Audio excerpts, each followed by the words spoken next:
Em novembro, o Cotai Project vai lançar um ecossistema financeiro global completo. Wallet, Exchange, Gateway, Marketplace e Betting.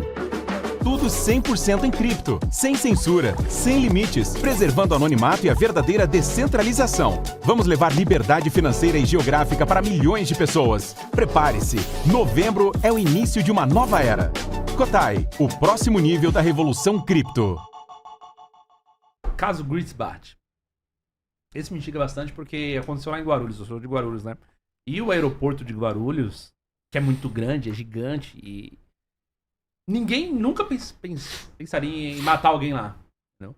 É porque queriam muito esse cara morto, né? Agora, ao mesmo tempo que tem essa questão do caso dele, essa questão da corrupção, de ter, ao mesmo tempo que o cara era procurado pelo PCC e procurado pela polícia, o cara tinha guardas policiais. Né? E toda essa contradição leva também para um detalhe que tem a ver com a morte dele. A morte dele foi somente a morte dele. A namorada tá viva. A namorada que estava com ele, desceu no aeroporto, né? Sabia de tudo. Tá viva. Qual o mistério desse caso? Bom, o primeiro mistério, que não é mistério, é que é muito triste ter que falar que alguns policiais acabam, por causa de dinheiro, acabam se envolvendo com crime. Tem policial que se envolve com droga, tem policial que vai... Veja se tem cabimento. Como é que um policial vai fazer segurança de um cara do PCC ou de um cara criminoso? Por um policial no horário de folga, ele tem que procurar empresários. Eu conheço muitos policiais militares, muitos policiais civis que no horário de folga fazem segurança pra gente rica. Os artistas, quando você vê um artista e você vê ele cercado de gente ali, você pode ter certeza que a maioria é polícia. Mas a pessoa está fazendo um bico para melhorar o salário dela. Agora, policiais, teve oficial da PM, você fazer segurança para bandido é o fim da picada. Policial fazendo escolta para carro que está transportando dinheiro e transportando droga. É o fim da picada. E eu criei uma frase, para mim, esse tipo de policial é pior que bandido. Por quê? Ele usa o distintivo, ele usa a arma da corporação para se aliar a bandido. Agora, o que me impressiona nesse caso, como o Gritzbach era um cara muito precavido, ele deu uma brecha e a brecha foi no aeroporto de Guarulhos. Então, ele era precavido ou ele era informado? Não, ele era informado. Ele era precavido quando ele contratou os policiais, ele devia pagar caro, porque ele sabia do risco de morrer. Então ele falou, eu preciso ter policial de confiança e eu preciso ter policial que eu tenho que pagar bem, porque eles vão garantir que eu não posso dar uma brecha. Só que a brecha surgiu. Tipo assim, aonde ele vai, ele tem que saber, esse aeroporto não, esse aeroporto sim. Sim, tá. Não, e outra coisa, o policial vagabundo, ele tem acesso aos computadores da polícia, ele tem acesso ao rádio da polícia, ele tem acesso às conversas em delegacia ou batalhão. Então é muito complicado quando você tem dentro da corporação gente jogando dos dois lados.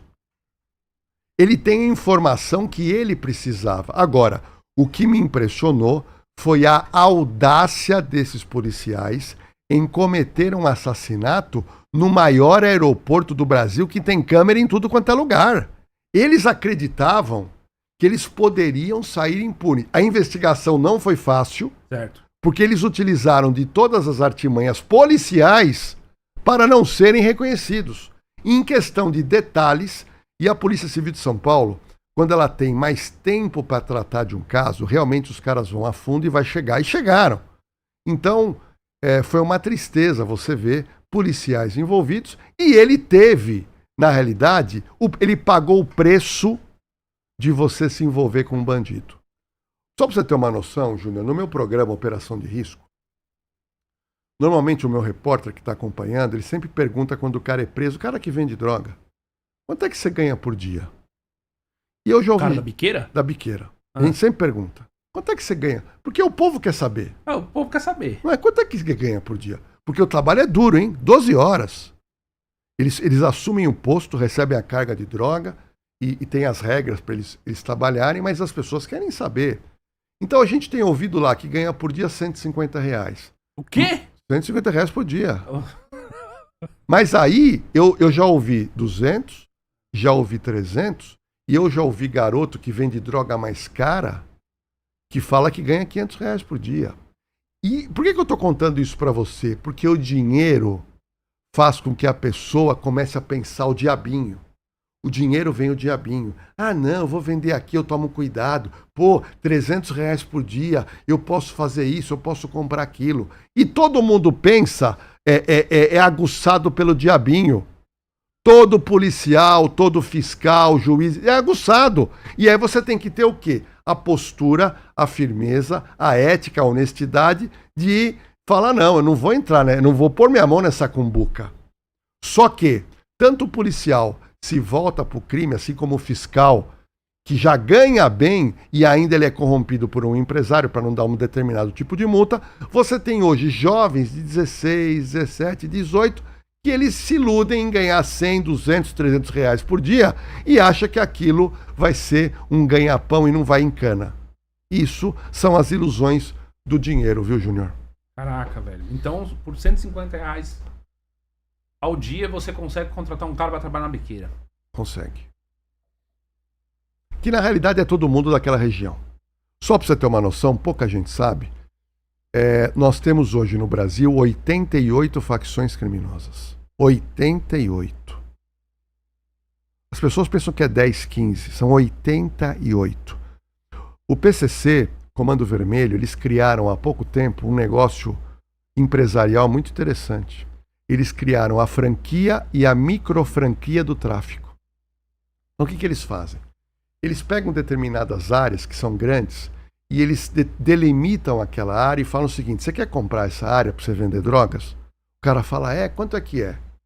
Se for uma área um pouco maior, é uma franquia. Tá brincando, cara. Se for uma área um pouco menor, é uma microfranquia. Você quer comprar essa área? Você quer comprar para você atuar? Só você vai vender aqui. Então eu te dou o direito, você vai ser parceiro nosso, franqueador do crime. Então essa área é sua. É delimitado no mapa. Bom, o que o franqueado tem direito? Falou, nós vamos te fornecer droga todo dia. Nós te oferecemos também, se você quiser, segurança. Nós temos departamento jurídico se você for preso. Então tudo certinho. Só que você tem que ser honesto. Você vai receber a carga, você paga a gente todo dia e ok. E aí, naquela determinada região, é feita essa venda. Numa região menor, eles chamam de microfranquia. E com isso, eles vão organizando. Então, naquele lugar, ninguém mais pode vender. E aí as pessoas começam a saber, bom, essa área aqui tem que comprar do fulano e tal. E ele cria o quê como franqueado? Ele cria os aviãozinhos que vão vender para ele. Ele mesmo não vende, o cara que compra. Ele vai ter a turma. E quem que é a turma? Quanto que vale? Então, você vai pagar hoje numa franquia razoável, R$100 mil, e numa microfranquia, 25, 30 mil reais. Então você já paga para ter o direito a ter a disponibilidade. Não tá tão caro, não. Mas são regiões periféricas. Agora, o lucro ele é grande por quê? Isso que o seu público tem que entender.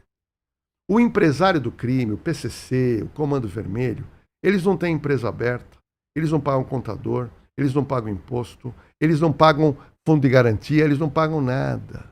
O trabalhador, que é o cara, o aviãozinho, que é esse que vai preso, ele recebe o quê? Ele recebe uma carga de drogas, ele tem uma porcentagem, ele ganhou naquele dia, não foi trabalhar, não ganha. Então tudo é lucro. Não tem risco. Margem é grande. O único risco é o garoto ser preso. Mas ele foi preso, no dia seguinte tem outro cara vendendo. Tem outro. Porque, infelizmente, nós somos o terceiro país do mundo que mais consome drogas. O primeiro é os Estados Unidos. Então é um país onde você tem aí nada de 10 a 15 milhões de brasileiros que querem cocaína, maconha, todo dia. É que nem cigarro. O cara que fuma quer cigarro todo dia. Então é um comércio que dá muito dinheiro, porque o comércio do crime não tem nenhum tipo de despesa. É toma lá, dá cá e dinheiro limpinho no bolso. E o Gritzbach fazia parte disso, na parte de ocultar ou de lavar o dinheiro do PCC. O Gritzbach é um cara inteligente, um cara que tem uma formação, um cara vivo. Porque isso que eu falei de micro-franquia é o cara do bairro, é o cara sem nenhum tipo de orientação. E, na realidade, o PCC, como todas as organizações, você vai tendo escalas, porque é muito dinheiro. Na realidade, o Ministério Público, a polícia, não sabe exatamente quanto eles faturam. Há uma previsão que o PCC fatura 500 milhões de reais por mês. Sabe o que é isso? Eu acho que é mais, porque se a polícia e o Ministério Público faz essa previsão, para mim ele pode chegar a 1 bilhão por mês. E esse 1 bilhão por mês, ele tem que ser esquentado. E para esquentar você tem que ter gente inteligente, gente para fazer esse dinheiro aparecer uma legalidade. Margem alta, né? Então é muito dinheiro. Então o poder... E é óbvio que eles vão contratar contadores, contratar advogados. É claro, quem tem dinheiro tem acesso a tudo isso. Então nós não estamos falando de como era antigamente, a pessoa tinha uma quadrilha de 5, 6 pessoas. Estamos falando aí de 500 milhões por mês ou 1 bilhão por mês. É o faturamento mais do que muita cidade no Brasil. Não, total. Eu conversei semana passada com o Lázaro Carmo Júnior e o Lázaro falou o seguinte: a rede de farmácias Droga Raia fatura 40 bi no ano. Bruto. Aí, só que de margem eles têm 3%. A média. Então. Porque é 6% e tal, mas aí tem um... Até você pagar todos os impostos, zerar tudo, é 3%. Entendeu? Então 3% é o lucro da Droga Raia. Então isso daí em cima de 40 bi dá 1,2 bi. Num ano, né? Então, é isso que os donos recebem. E aí, se o PCC tá falando isso daí, tá melhor que farmácia. Não, na realidade é o seguinte, não, tá melhor. Veja bem, o cálculo que eu fiz com a minha equipe é que entre as 20 maiores empresas brasileiras, empresas de grande porte, o PCC é uma das 20. Ele tá lá. 16º, 15º, 14º, 18º, ele tá lá. Estamos falando... A empresa de farmácia é grande, mas não se compara com grandes indústrias. Estou falando de grandes indústrias. Então o PCC ele tem uma movimentação financeira astronômica. Se eu estou dizendo que um coitado de um garoto lá da periferia que está vendendo droga está ganhando 200, 300 reais por dia. Mas uma coisa, por exemplo, por que a polícia não prendeu a namorada dele? Não é muito suspeito? Não, veja bem. A prisão, ela vem, Júnior, ela tem que ser carreada com provas. A polícia muitas vezes quer prender. Eu vou te dar um exemplo interessante. Mas aí é qual é o nome do cara lá? Lewandowski. Diz que a polícia prende mal e não. Tem que soltar. Eu vou te dar um exemplo. Você lembra do caso Vitória que está correndo? A Vitória lá, o caso de Cajamar. O delegado de lá, inicialmente pediu a prisão de uma pessoa e a justiça negou. Ele queria uma prisão temporária, ele negou. O juiz foi criticado. Aí, em seguida, ele pediu a prisão de uma outra pessoa. O juiz negou. E todo mundo desceu o pau. Só que eu fui ler... porque tudo você tem que ver papel. E o juiz falou, pera um pouquinho, para que eu prenda uma pessoa temporariamente, você tem que me trazer um mínimo de prova. E não tinha na visão do juiz. Aí o delegado pediu a terceira prisão. O juiz entendeu que era cabível. Prendeu o Michael e o Michael está preso até hoje. Eu até acompanhei a audiência dele dia 18, coloquei na cena do crime, que aconteceu na audiência. Agora, e se os outros dois tivessem sido presos e eles não são culpados? Você entendeu? Então o juiz, muitas vezes o delegado pede, mas o juiz fala, não, pera um pouquinho. Eu não encontrei aqui subsídio, me arruma mais prova para que eu possa prender. Entendeu? Então... Quando a justiça nega, negou e acabou. Não tem que se discutir, tem que se cumprir. Sim, mas o que eu tô querendo dizer, porque eu acho que é o seguinte, e se ela sabia? E se ela soubesse que o cara ia morrer? Porque a cena é muito estranha. Desce no aeroporto, sai caminhando, aí tá todo mundo lá cercado de segurança. Do nada, ela tira o celular, fica pra trás, ela vai indo lá pra frente, ela fica pra trás, e ela tá mexendo no celular de cabeça baixa. Bem na hora, o cara recebe um tiro na cara, pá, e é apagado dentro do aeroporto. As câmeras filmaram tudo. Sim. A reação dela foi o quê? Continuar.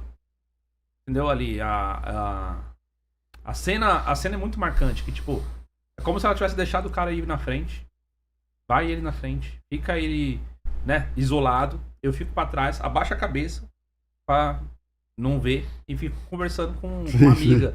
Mensagem, ô amigo, cheguei, não sei o que e tal. Isso, em nenhum momento, inclusive ela teve, depois disso, uma reação assim de tipo de espanto, nada disso. Me pareceu, acima de tudo, que ela pode ser tão cúmplice quanto ele. Então, mas você falou uma palavrinha que é a palavrinha que o juiz não gosta, é o C. O EC. Eu vou te dar um exemplo muito interessante para você entender. Eu trabalhava como delegado, então eu estou apurando um crime, estou com um suspeito. Intimei o suspeito. O suspeito vem com o advogado. Ele senta aqui, uma mesa, delegado e o suspeito. E eu começo a entrevistá-lo. E ele está negando, ele nega, ele tem álibi. Mas eu, com a minha experiência de analisar os sinais corporais dessa pessoa, mais o tom de voz, eu já faço uma dedução certeira que ele é culpado. Eu tenho certeza. Só que tem um detalhe. Ele arruma 2 álibis. Você vai em cima do álibi, o álibi confirma. Não tem uma imagem de câmera de segurança. Não tem nada. Então eu não posso, no final do inquérito, chegar para o juiz e falar assim, olha, eu sou delegado de polícia experiente, eu tenho certeza que é ele, só que eu não tenho prova. E o juiz trabalha numa balança, colocando provas e indícios ali, até essa balança pesar para você poder condenar. Então eu tive muitos casos em que eu interrogava, ouvia declarações do suspeito, e em dado momento eu percebia que eu não conseguia prova. Principalmente na minha época, que não tinha câmera, o celular era o início do celular. Então, pode ser, Júnior, que tenha acontecido isso.